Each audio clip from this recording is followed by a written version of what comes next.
We're ready for questions for Lucas. Who has the first one? Hey, Lucas, can you take us just throughout everything that has kind of been happening with you as soon as you came to the Kansas City Royals, getting the closer role and kind of developing into that? Yeah, no, it's been as far as I know, a pretty easy transition from, getting traded. Never been really involved in any trade talks or anything like that, so it's pretty overwhelming at first, but, they welcomed me with open arms. Everyone in the organization has been awesome, so it's been smooth. Okay, we'll take it in the back.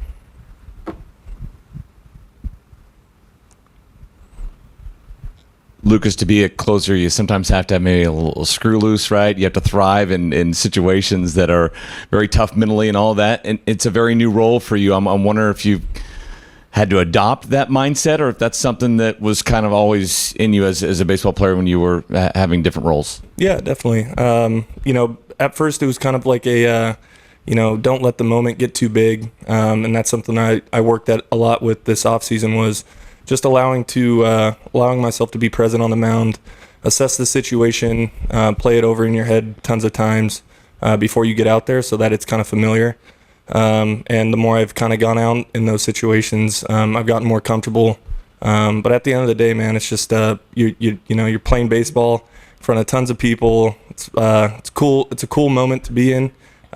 So for me, I just like to really take it all in before I get going. And at the end of the day, I'm just out there competing. Go to John on the first row. Lucas, congratulations. I know you have a very special date written on your glove. How do you reflect on just the changes you've made in your life that have helped lead you to this amazing moment in your career? Yeah, definitely. Without making that decision for myself, I don't think I would be anywhere close to this podium, let alone, the New York Yankees stadium or field. So for me, it's just, I try and take time out of my day to be grateful and kind of look back on that specific decision. The support system that I've had in that process has been nothing but awesome. And I'm, just constantly thankful and grateful to be here. Thanks. Go to second row.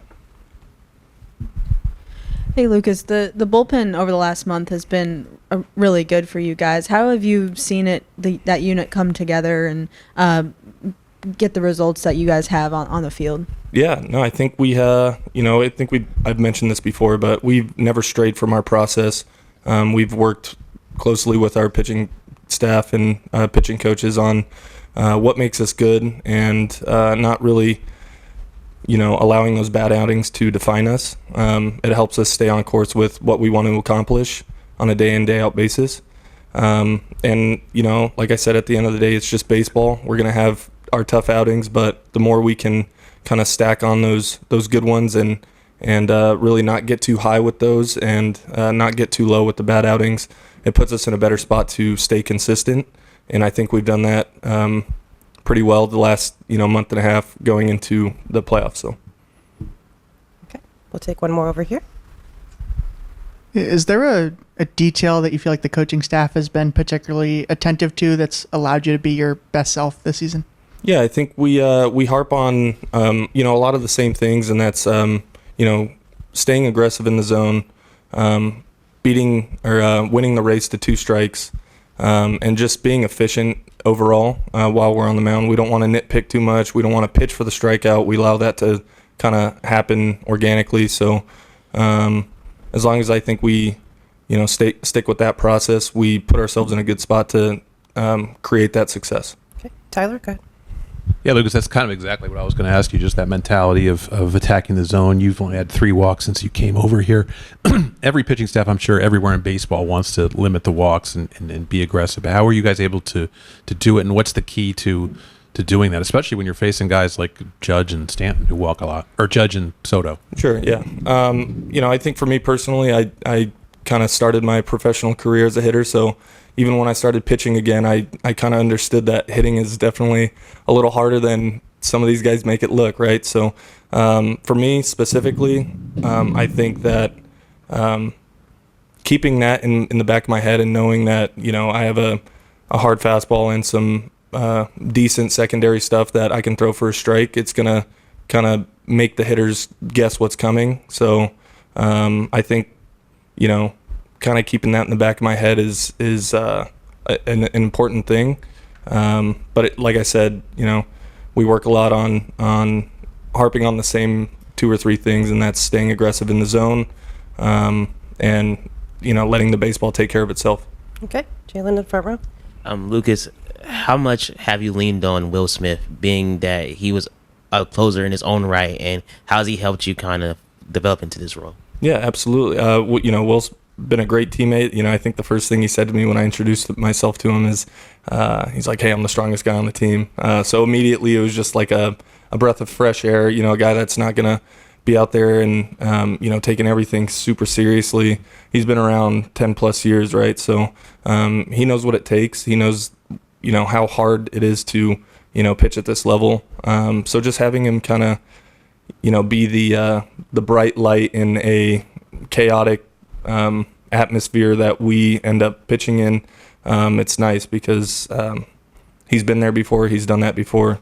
And like even when he was talking to a couple of us about our first postseason atmosphere, he's like, "Hey, listen, guys. At the end of the day, it's the same game. It's just going to be a little bit louder. So just think about it that way. Don't think about anything else, and trust yourself. You're gonna be fine." And I think that's helped a lot.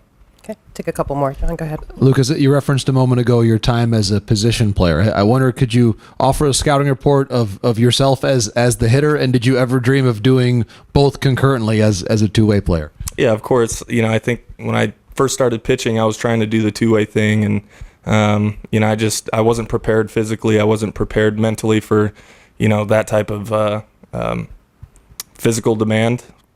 But I think if I were to guess to say whether I'd be a better pitcher or a better hitter against myself, it would definitely be the pitching side would dominate, because I couldn't hit a changeup to begin with, right? And I'd like to think that my changeup's pretty good. I think it's one of my better pitches, so I'd put myself in a pretty easy 0-2 count and then kind of toy around. So yeah, it would be pretty funny, but yeah.